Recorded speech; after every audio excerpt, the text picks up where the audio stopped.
Le grand philosophe stoïcien Épictète a un jour déclaré « L'essentiel est de ne fréquenter que des personnes qui vous élèvent, dont la présence fait ressortir le meilleur de vous-même. » Vous avez sûrement déjà entendu cette maxime. Vous êtes la moyenne des 5 personnes avec qui vous passez le plus de temps.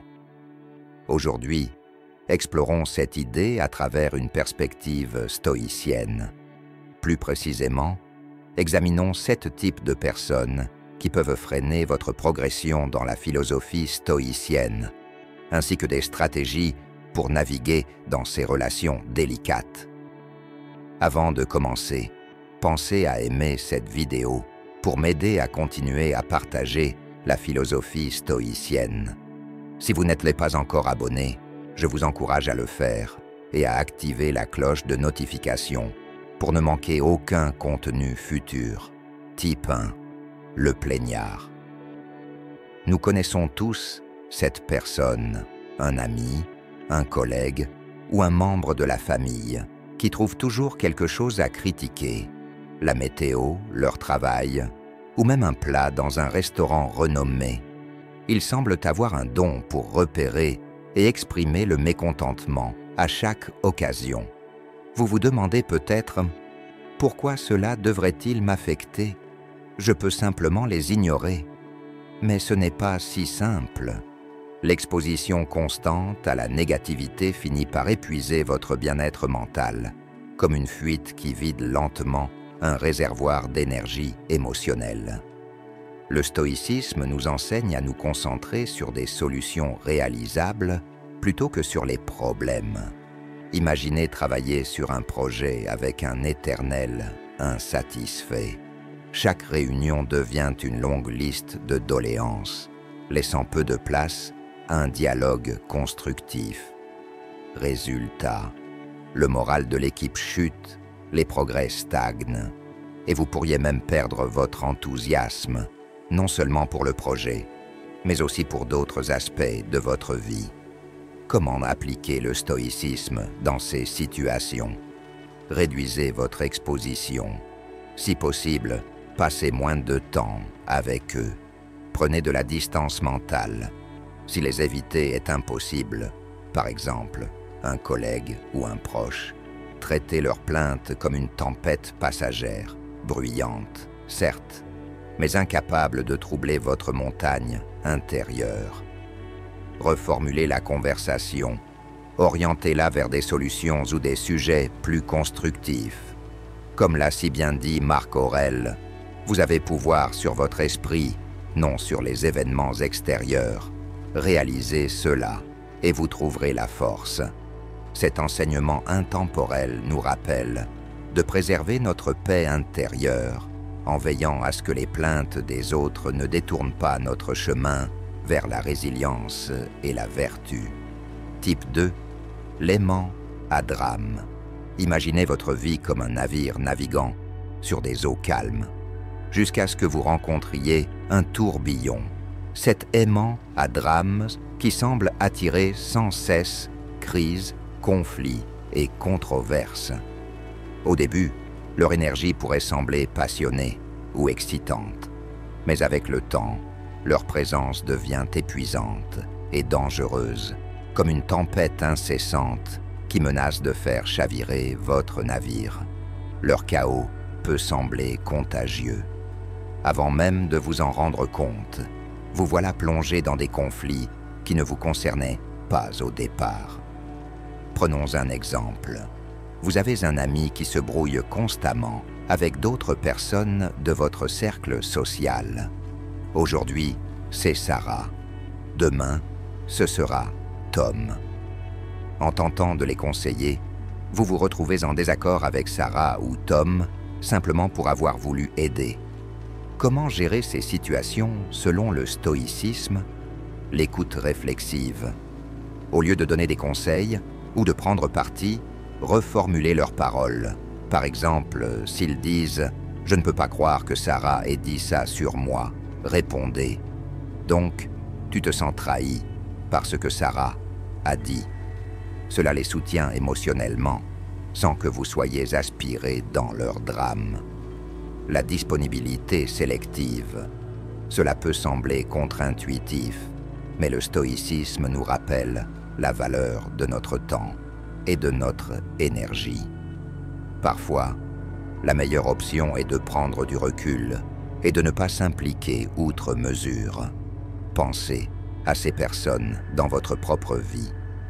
Y a-t-il des plaignards ou des aimants à drame qui affectent votre paix intérieure? Comment pouvez-vous appliquer ces stratégies pour protéger votre bien-être? Partagez vos réflexions dans les commentaires. J'aimerais savoir comment vous abordez ces défis. En fin de compte, la philosophie stoïcienne nous invite à cultiver notre force intérieure et à protéger notre tranquillité d'esprit. Tout comme un capitaine choisit soigneusement son équipage pour naviguer avec succès, nous devons choisir judicieusement les influences qui façonnent notre quotidien. Rappelez-vous, chaque interaction est une opportunité de pratiquer la vertu, de renforcer votre résilience et de rester fidèle à vos valeurs. Alors, aujourd'hui, prenez un moment pour réfléchir. Comment vos relations actuelles contribuent-elles à votre voyage vers une vie plus sage et plus sereine? Parfois, être indisponible face aux crises des autres, surtout lorsqu'elles se répètent sans réelle résolution, est essentiel. Éteignez votre téléphone à certaines heures. Créez des périodes de concentration où vous vous consacrez entièrement à votre travail ou à votre croissance personnelle et établissez des limites claires pour signaler que vous ne souhaitez pas être dérangé pendant ces moments. Pour reprendre les mots de Sénèque, le vrai bonheur est de jouir du présent sans dépendance anxieuse envers l'avenir. Ce conseil est particulièrement pertinent face aux aimants à drame. Plutôt que de vous inquiéter de la prochaine crise, concentrez-vous sur le moment présent, là où réside votre contrôle. Profitez de votre vie et ne laissez pas les drames des autres perturber votre voyage. Naviguez avec calme, évitant les tourbillons qui pourraient détourner votre cap vers la croissance personnelle et la tranquillité. Type 3. Le sceptique. Imaginez que vous êtes un artiste peignant une toile vibrante. Chaque coup de pinceau ajoute de la couleur, de la profondeur et de la vie à votre vision. Puis, entre le sceptique. Il observe votre travail et commence immédiatement à critiquer. Tu es sûr de cette couleur? Ça n'a pas l'air réaliste. Tu sais que la plupart des artistes ne réussissent jamais, non? Leurs paroles, comme des coups de pinceau gris, ternissent peu à peu votre chef-d'œuvre éclatant. Il ne s'agit pas de critiques constructives, qui sont précieuses, mais d'un climat persistant de doute et de négativité. Imaginez être enthousiaste à l'idée de changer de carrière. Vous avez fait des recherches, consulté des experts et suivi des cours. Mais lorsque vous partagez cette joie avec le sceptique, il réagit par une litanie de raisons pour lesquelles cela ne marchera pas. Le marché est trop concurrentiel. As-tu vraiment les compétences nécessaires? Et si tu échouais? Leur scepticisme s'infiltre, ébranlant la confiance que vous aviez construite. Comment gérer un sceptique? Demandez des conseils, au lieu de partager vos projets. Posez des questions, désarme souvent leur négativité. Les gens sont moins enclins à critiquer lorsqu'on sollicite leur contribution constructive. Renversez la situation. Confrontez-les de manière positive. Par exemple, s'ils disent « Tu ne réussiras jamais dans ce changement de carrière », répondez « Intéressant. Comment, selon toi, quelqu'un pourrait réussir ce changement ?» Cela transforme la critique en résolution de problèmes. Comme l'a dit Épictète, nous avons 2 oreilles et une bouche afin d'écouter 2 fois plus que nous ne parlons. Cependant, écouter ne signifie pas absorber la négativité. Il s'agit de discerner les conseils utiles des bruits inutiles. Lorsque les sceptiques ternissent votre toile de doute, prenez du recul, réfléchissez, écoutez attentivement et continuez à peindre votre vie avec les couleurs qui vous inspirent. Ne laissez personne transformer votre chef-d'œuvre en une toile grise et monotone. Type 4. La victime. Imaginez que la vie est un jeu d'échecs. Chaque joueur a les mêmes pièces et le même objectif, mettre le roi adverse en échec et mat. Vous réfléchissez stratégiquement, faites des sacrifices et prenez des risques. Mais la victime, elle, blâme l'échiquier, les pièces ou même l'adversaire pour chaque mauvais coup. À ses yeux, elle est perpétuellement en échec, non à cause de ses choix, mais à cause de forces extérieures supposément contre elle. Son récit est une plainte sans fin, où elle se pose en protagoniste impuissant. Je n'arrive pas à avancer au travail, parce que mon patron ne m'aime pas. Je ne peux pas me mettre en forme à cause de ma mauvaise génétique. Bien sûr, certaines personnes affrontent de réelles difficultés. Mais dans ce cas, la victime utilise ces épreuves comme excuse permanente, refusant de prendre la responsabilité de ses actions. Comment cela vous affecte? Vous pourriez vous retrouver englué dans leur histoire, jouant le rôle de l'ami toujours disponible pour les sauver. Imaginez passer des heures à écouter un ami blâmer ses ex-partenaires pour toutes ses relations ratées. Cela ne fait pas seulement gaspiller votre temps. Cela pourrait aussi insidieusement vous influencer à adopter une mentalité similaire. Comment gérer la victime? Les stoïciens nous mettent en garde contre l'envie de jouer les sauveurs. Voici comment se protéger. Pratiquez le détachement compatissant, montrez de l'empathie et de la gentillesse, mais ne tentez pas de les sauver des situations qu'ils doivent affronter eux-mêmes. Soyez un auditeur sans absorber leur fardeau. Offrez une oreille attentive sans porter le poids émotionnel de leurs problèmes. En réfléchissant à ces types de relations, demandez-vous qui, dans votre vie, influence votre tranquillité intérieure de manière négative. Comment pouvez-vous appliquer des limites stoïciennes pour préserver votre sérénité? Partagez vos expériences et idées dans les commentaires. Naviguer dans la vie avec sagesse implique non seulement de choisir nos actions, mais aussi nos relations. En appliquant les principes stoïciens, la maîtrise de soi, la résilience et l'éthique, vous pouvez maintenir votre cap vers une existence sereine et significative. Rappelez-vous, votre énergie est précieuse. Investissez-la dans des relations qui vous inspirent et vous renforcent. Et laissez derrière vous les influences qui vous retiennent. Soyez le capitaine de votre destin, guidant votre navire avec sagesse à travers les défis et les opportunités de la vie. Parfois, être un bon auditeur ne signifie pas devenir le résolveur de problèmes permanents de quelqu'un. Comme l'a si bien observé Marc Aurèle, la meilleure vengeance est de ne pas ressembler à celui qui a commis l'injustice. Si vous vous retrouvez piégé dans le récit d'une victime, résistez à l'envie d'adopter sa mentalité. Reprenez plutôt le contrôle de votre propre échiquier.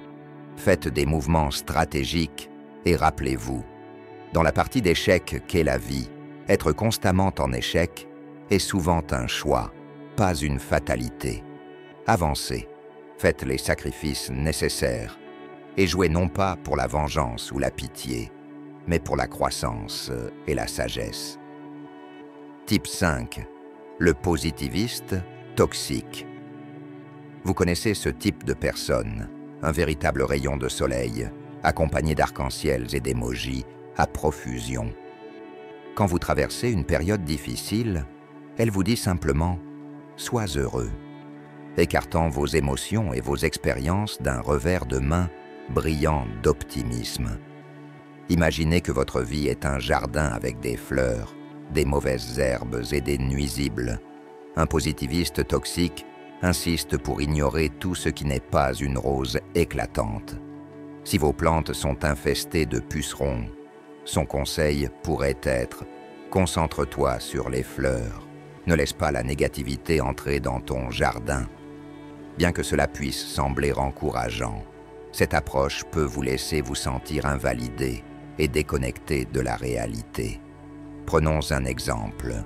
Vous vivez une rupture difficile. Vous êtes triste et cherchez à retrouver un équilibre émotionnel. Le positiviste toxique vous dira « Il y a plein d'autres poissons dans la mer.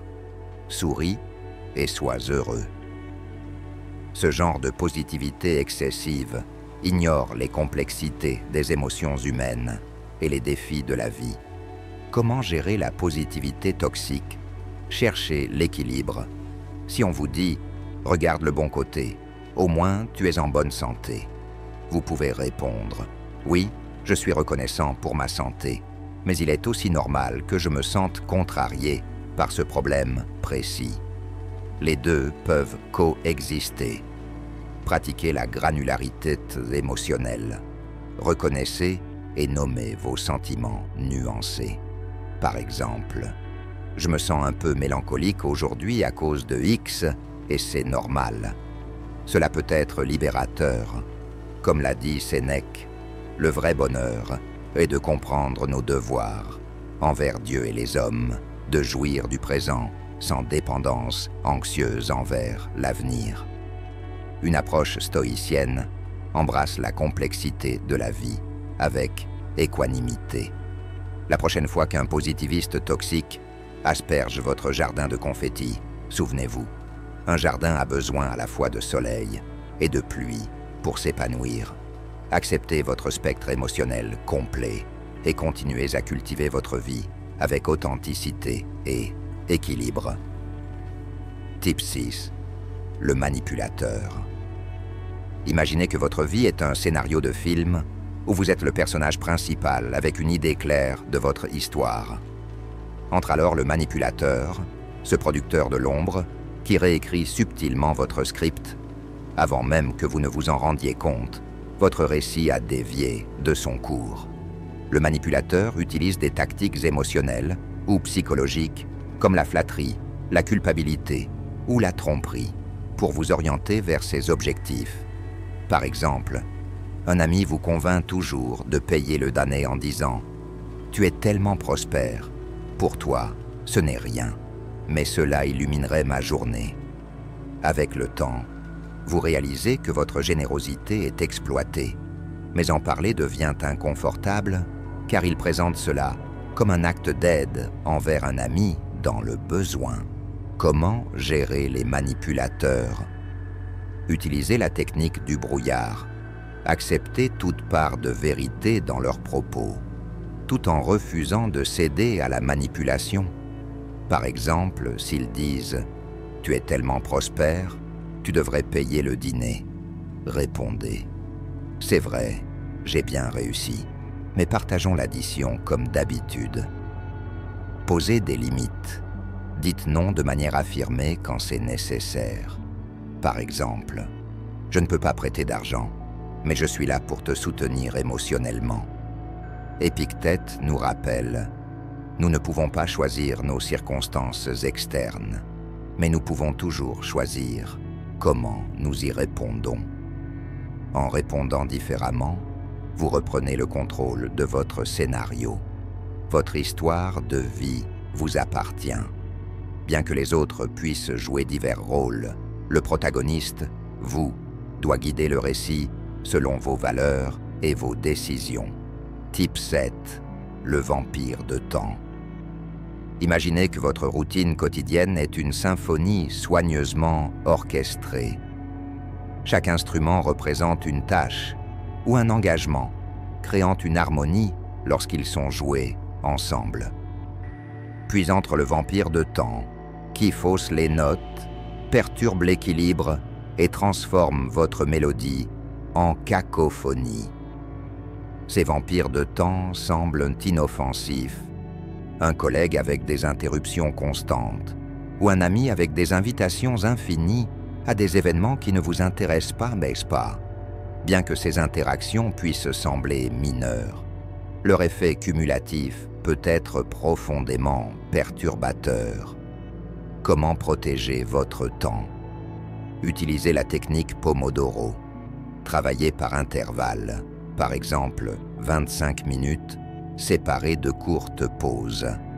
Pendant ces périodes de concentration, établissez une règle de « ne pas déranger » pour préserver votre productivité. Dites non.